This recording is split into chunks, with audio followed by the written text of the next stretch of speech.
नमस्कार, आपके साथ मैं हूं साक्षी जोशी। कोरोना वायरस ने पूरी दुनिया की तेज रफ्तार को बहुत धीमा कर दिया। भारत में 25 मार्च से ही लॉकडाउन लागू है, जिसका असर अयोध्या में भव्य दिव्य राम मंदिर निर्माण पर भी पड़ा।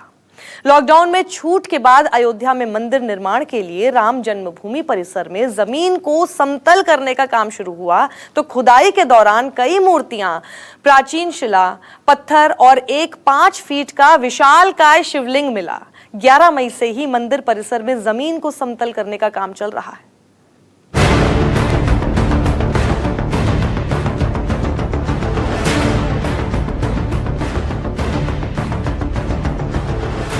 शिवलिंग, पुष्प, कलश, आमलक, मेहराब के पत्थर, कई स्तंभ और देवी देवताओं की खंडित मूर्तियां मिलने का दावा किया गया है, वो भी अयोध्या में राम जन्मभूमि स्थल के समतलीकरण के दौरान।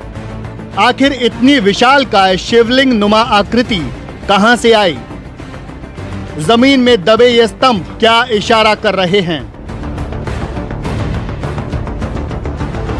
अगर कोरोना की वजह से लॉकडाउन ना होता तो अयोध्या की तस्वीर कुछ और होती।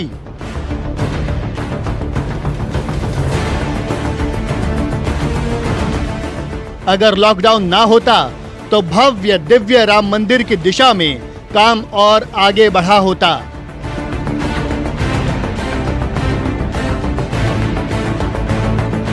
लॉकडाउन में जैसे जैसे छूट मिलनी शुरू हुई, बंद काम को रफ्तार मिलनी शुरू हुई। अयोध्या में राम मंदिर निर्माण का काम शुरू हुआ। राम जन्मभूमि परिसर के समतलीकरण के दौरान कई हैरान करने वाली चीजें मिलने का दावा किया गया है। सबसे पहले ये जान लीजिए, समतलीकरण के दौरान क्या क्या मिलने का दावा किया गया। एक महत्वपूर्ण बात यह है कि इस पूरी सफाई में, मलबा हटाने में बहुत सारी भगवान की, देवी देवताओं की खंडित मूर्तियां, शिवलिंग, कमल, आमलक और बहुत सारी चीजें, मेहराब, काले पत्थर की, टच स्टोन की, लाल पत्थर की, बलुआ पत्थर की, जिससे ये मालूम पड़ता है कि यह स्थान अलग अलग कालखंडों में भगवान के दिव्य मंदिर से हमेशा आभूषित रहा है। सुप्रीम कोर्ट के निर्देश पर केंद्र सरकार की ओर से अयोध्या में भव्य मंदिर निर्माण के लिए बने ट्रस्ट श्री राम जन्मभूमि तीर्थ क्षेत्र के महासचिव हैं चंपत राय। मलबा हटाने के दौरान कई मूर्तियां और एक बड़ा शिवलिंग मिला। इनका दावा है कि अयोध्या में भव्य दिव्य मंदिर निर्माण का काम जारी है। पिछले 10 दिनों से श्री राम जन्मभूमि पर मलबे को हटाकर समतलीकरण का काम प्रारंभ किया है। ढांचे के मलबे में दबे हुए काले कसौटी पत्थर के 7 खंबे हमको प्राप्त हुए हैं। इसके अतिरिक्त भी अनेक पत्थर के, बलुआ पत्थर के नक्काशीदार अंग हमको मिले हैं और नीचे जाने पर एक शिवलिंग प्राप्त हुआ है जो लगभग 4 फीट 11 इंच लंबा है और जिसकी परिधि 42 इंच की है। ठीक ऐसा ही शिवलिंग कुबेर टीले पर भी लगा मिला है। राम जन्मभूमि परिसर में 11 मई से ही समतलीकरण का काम शुरू हो चुका है, वो भी सोशल डिस्टेंसिंग के नियमों का ध्यान रखते हुए।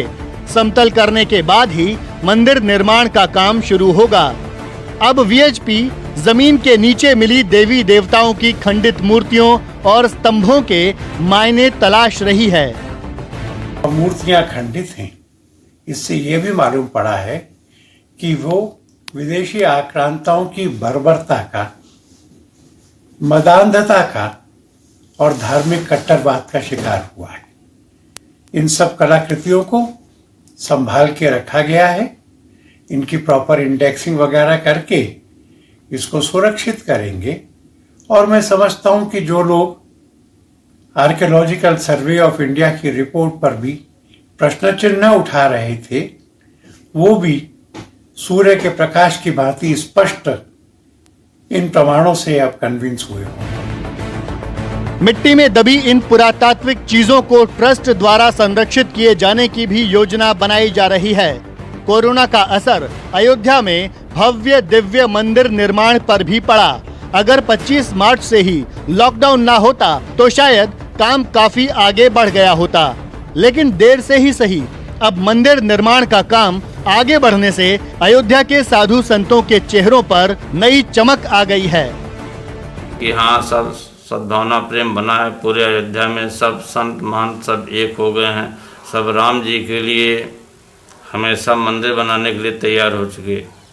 तो जब सब पूरे अयोध्या के संत महंत सब एक ही हो चुके हैं, तब बनने में अब कोई समय नहीं है। हर काम बड़े प्रेम से चल रहा है। जन्मभूमि पे अभी सब कार्य चल रहा है। 20 से 25 लेबर लगे हैं, 3 JCB लगे हैं, ट्रैक्टर लगे हैं। जन्मभूमि पे काम हो ही रहा है। मंदिर जो बनना है उसके लिए चल रहा है और हमें सबका खुशी है कि हम लोग राम मंदिर देख लेंगे अपने जीते जी। राम मंदिर की तैयारी हो रही है बहुत कस के मंदिर निर्माण के लिए। बड़ा सवाल ये है कि आखिर जमीन में दबी ये चीजें क्या इशारा करती हैं? 5 फीट लंबा शिवलिंग कितना पुराना है? जमीन के नीचे पुष्प और कलश क्या इशारा कर रहे हैं? कलाकृतियां और मेहराब कितने पुराने हैं? ब्लैक स्टोन और रेड सैंडस्टोन स्तंभ कितने पुराने हैं? जमीन के लिए ये चीजें कितनी पुरानी हैं? क्या किसी प्राचीन मंदिर के अवशेष जमीन में दबे हैं? श्री राम जन्मभूमि परिसर में मिले अवशेषों को लेकर VHP के दावों पर सियासत शुरू हो गई है। जब जजमेंट आया उसमें ये बात नहीं मानी गई कि किसी मंदिर को तोड़ के मस्जिद बनाई गई है, तो ये झूठा साबित हो गया। अब ये उसी बात को सियासी तौर पर उसका नुकसान ना हो, कोई पार्टी ये ना कहे कि इन्होंने झूठा प्रोपेगेंडा किया था, लिहाजा ये गलत बात कह रहे हैं, उसी को फिर तो दोबारा लोगों को, हिंदुओं में जो लोग इस सिलसिले में इनसे अकीदत रखते हैं और जाहिर है कि मंदिर से भी रखते हैं अकीदत, उनको गलतफहमी न हो और सियासी नुकसान इनका ना हो, तो अब ये फिर उसको दोबारा उठा रहे हैं। जफरयाब जिलानी का दावा है कि ये सब आने वाले महीनों में होने वाले चुनावों में माहौल बनाने के लिए हो रहा है। दरअसल 2019 नवंबर में देश की सबसे बड़ी अदालत ने फैसला सुनाते हुए 2.77 एकड़ जमीन रामलला को दे दी। 5 जजों ने एक मत से फैसला सुनाया था और मौजूद तथ्यों के हिसाब से विवादित जमीन पर मुसलमानों से ज्यादा मजबूत हिंदू दावे को माना। सुप्रीम कोर्ट ने मुस्लिम पक्ष को मस्जिद के लिए 5 एकड़ जमीन देने का भी फैसला सुनाया था। अब राम मंदिर निर्माण के लिए समतल करने के दौरान देवी देवताओं की खंडित मूर्तियां और स्तंभ मिलने से नई बहस शुरू हो गई है। लखनऊ से अशोक तिवारी के साथ ब्यूरो रिपोर्ट, न्यूज़ 24।